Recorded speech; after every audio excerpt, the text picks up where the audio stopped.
Hello everyone, viewers, learners and subscribers, आप सभी को मैं आपके अपने यूट्यूब चैनल पे हार्दिक अभिनंदन करता हूं। आज की क्लास में हम लोग हिंदी वाक्यों को अंग्रेजी में अनुवाद करना सीखेंगे, जो कि काफ़ी इम्पोर्टेंट है सभी लर्नर्स के लिए, सभी स्टूडेंट के लिए, सभी व्यूवर्स के लिए।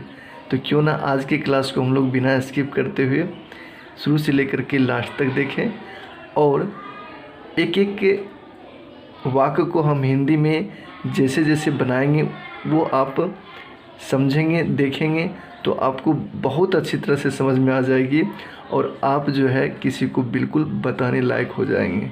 तो क्यों ना हम लोग देरी ना करते हुए क्लास को स्टार्ट करते हैं।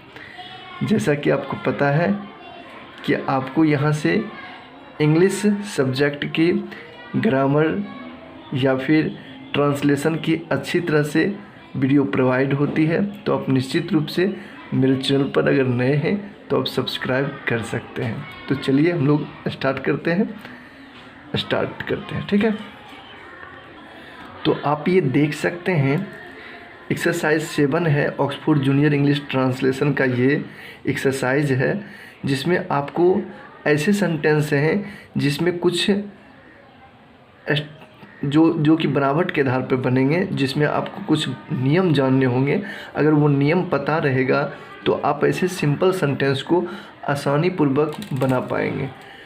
अगर आपको नियम नहीं पता रहता है तो फिर आप इस सेंटेंस को बनाने में असमर्थ फील करेंगे। तो इसीलिए आप इस नियम को पहले जान लें। हम लोग और भी नियम है जो कि मैं जब ट्रांसलेशन को बनाऊंगा तो वहाँ पर मैं आपको बारी बारी से उस नियम की चर्चा कर दूंगा। तो आप लोग बिल्कुल स्किप ना करते हुए बिल्कुल शुरू से लेकर के लास्ट तक देखेंगे। मात्र ये 10 से 12 मिनट की वीडियो बनेगी, लेकिन आपको मैं ये कहता हूँ कि आपको जिस प्रकार की इस सेंटेंसेज आप देख पा रहे हैं, इस प्रकार की सेंटेंस को बनाना आप सीख जाएंगे और दूसरे के सिखाने लायक आप बिल्कुल बन जाएंगे। तो चलिए हम लोग स्टार्ट करते हैं। तो रूल है, ऐसे वाक्य जिनके अंत में होता है, रहता है, लगता है, होता है, रहता है, लगता है इत्यादि रहते हैं, तो ऐसे वाक्यों का अंग्रेजी अनुवाद इज आर एम से बनेगी। बिल्कुल इसमें आपको अलग से दिमाग लगाने की ज़रूरत नहीं है, बिल्कुल इज आर एम से बनेगी। तो क्यों ना हम ऐसे सेंटेंस को बनाने की कोशिश करें और समझें, ठीक है। तो चलिए स्टार्ट करते हैं। सबसे पहला आप देख पा रहे हैं बर्फ़ ठंडी होती है। तो बर्फ़ का इंग्लिश आपको पता होनी चाहिए। तो इसके लिए मैं आपको ये जहाँ से एक्सरसाइज 7 है वहाँ से आपको प्रोवाइड कर दी जाएगी, जिससे आप बना पाएँ। चलिए, आइस इज कोल्ड, इसमें आप बहुत सारे वर्ड भी जानने वाले हैं। तो आइस इज कोल्ड, इस प्रकार से आप बनाएंगे तो बिल्कुल आपका सही हो जाएगा। तो इस प्रकार से इसका स्ट्रक्चर है कि आपको पहले सब्जेक्ट डालनी है, उसके बाद इज आर एम में से वर्ड डालने हैं, उसके बाद ऑब्जेक्ट डालनी है, और होता है का डायरेक्ट हो जाएगा इज। होता है, लगता है, रहता है, इस प्रकार से रहता है तो इसमें आप इज आर का प्रयोग कर सकते हैं। दूध मीठा लगता है तो क्या हो जाएगा, मिल्क इज स्वीट। बिल्कुल आपको इजी लग रहा होगा, है ना, इजी, एकदम आसानी से आप बना सकते हैं। आगे है, पानी उपयोगी होता है, तो आप पहला अक्षर बड़ी देंगे और इस प्रकार से आप भली भांति लिख सकते हैं, वाटर इज यूजफुल।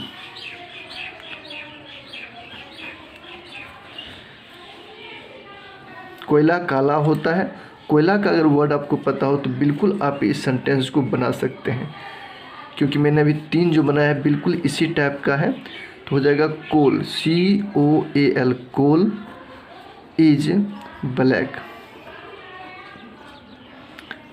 नेक्स्ट हम लोग देखते हैं। तो नेक्स्ट है, चीनी मीठी होती है, sugar SUGAR, sugar is sweet.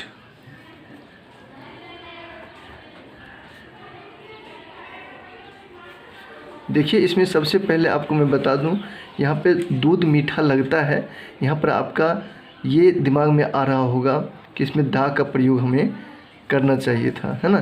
लेकिन देखिए मिल्क जो है आपको एक नियम है, तो उस नियम पर हम लोग थोड़ा सा गौर कर लें। देख सकते हैं ये नियम है कि समान अर्थ में अनकंटेबल नाउन्स के पहले दा का प्रयोग नहीं होगा। इस नियम को अगर आप याद रखते हैं तो इसमें जो भी जितने भी सेंटेंसेज हैं अगर समान अर्थ रख रहा हो तो उसमें आप दा का प्रयोग नहीं करेंगे, ठीक है।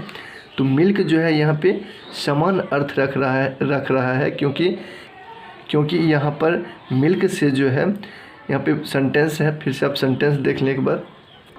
देख सकते हैं सेंटेंस है दूध मीठा लगता है, ठीक। तो दूध का जो ये समान अर्थ है ये जनरली होता है ऐसा, इसलिए इसमें जो है दा का प्रयोग हम लोग नहीं करेंगे। तो बिल्कुल आप समझ गए होंगे। इस प्रकार से बहुत सारे इसमें दा का प्रयोग नहीं किया गया है, तो आप अब समझ जाएंगे कि वहाँ पर समान अर्थ रख रहा है, तो इसीलिए वहाँ पर जो है दा का प्रयोग नहीं होगा। आग का इंग्लिश क्या होता है? Fire, FIRE, fire is hot. बिल्कुल इस प्रकार से बना लेंगे। आप जब बनाएंगे इस प्रकार की सेंटेंस है तो बहुत सारे सेंटेंस हैं जिस प्रकार की है जिसे आप आसानी से बना सकते हैं। जैसे कि सूरज गर्म होता है ना। बहुत सारे ऐसे सेंटेंसेज हैं, आप उसको जो है अपने से भी बना करके उसको आप फाइंड आउट कर सकते हैं। जैसे कि आम मीठा होता है, तो मैंगो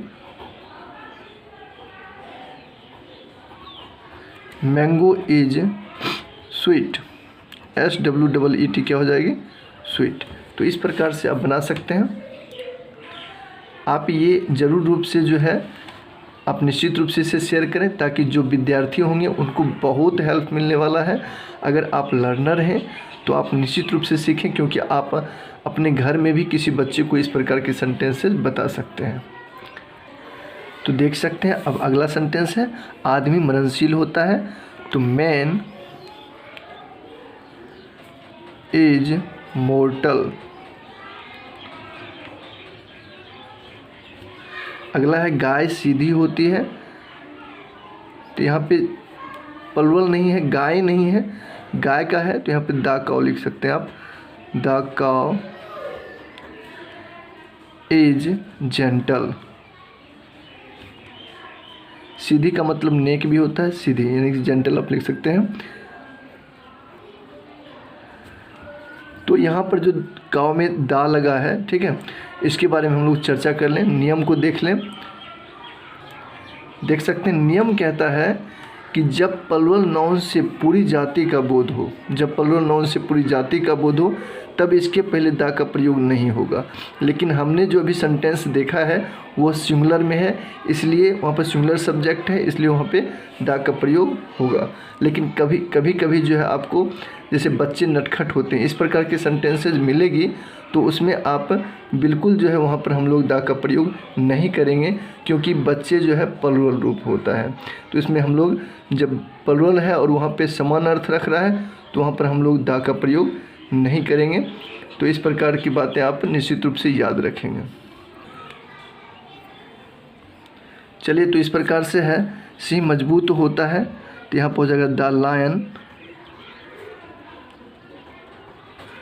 इज स्ट्रॉन्ग। बच्चे नटखट होते हैं, देखिए मिल गया, तो इसमें हम लोग दा का प्रयोग नहीं करेंगे क्योंकि यहाँ पर समान अर्थ रख रहा है, प्लुरल में है। सब्जेक्ट किस में है? प्लुरल में है। चिल्ड्रेन, तो children are naughty, NAUGHTY, naughty. तो इस प्रकार से आप समझ रहे होंगे। सांप डरावना होता है, तो यहाँ पर सिंगुलर है, तो द स्नेक इज, डरावना का होता है फियरफुल, तो इस प्रकार से आप लिख लेंगे fearful, FEAR, fear, FUL, full. साधु दयालु होते हैं, द सेंट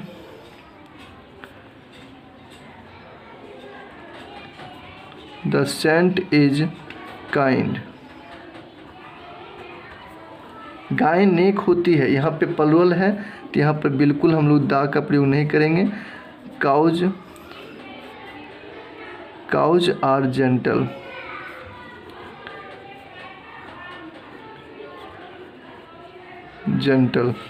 बिल्ली फुर्तीली होती है, the cat is active.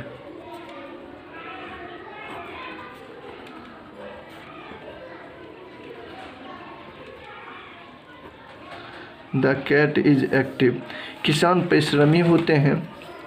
Next है, देख सकते हैं आप, जो छूट गया हुआ तो आप देख लें यहाँ पे।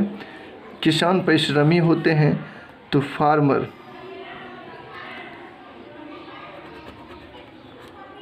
यहाँ पर सिर्फ आपका फार्मर हो जाएगा।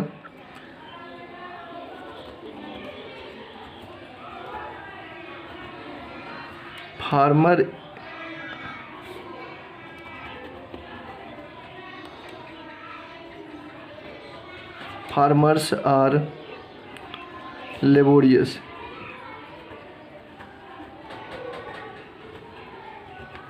शिक्षक दयालु होते हैं। टीचर्स होते हैं, बहुत ज़्यादा शिक्षक है तो जगह टीचर्स आर काइंड। बिल्कुल, अगर अभी तक वीडियो को लाइक नहीं किया ज़रूर लाइक करेंगे ताकि हमें मोटिवेशन मिले और इसी प्रकार का वीडियो मैं आपके लिए लाता रहूं। लास्ट सेंटेंस आप देखेंगे, माँ दयालु होती है तो मदर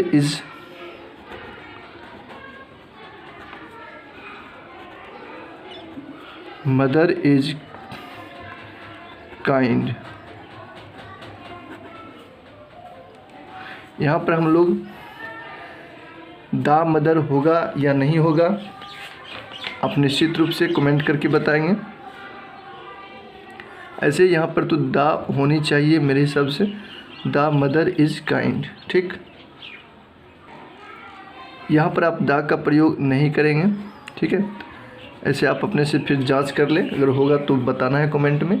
ऐसे मेरे हिसाब से यहाँ पे दा का प्रयोग नहीं होगा। मदर इज़ काइंड, तो इस प्रकार से आपका यहीं पर लास्ट होता है दाइन। और आपके नेक्स्ट क्लास में आपके लिए मैं इसी प्रकार से और अच्छे सेंटेंसेस को तैयार करके लाऊंगा और मैं आपको बताऊं जिससे कि आपका इंग्लिश इंप्रूव हो पाए। चलिए, कैसा रहा? अगर ये वीडियो अगर आपके लिए हेल्पफुल है तो निश्चित रूप से कमेंट करके बताएंगे। So thank you very much, all the best.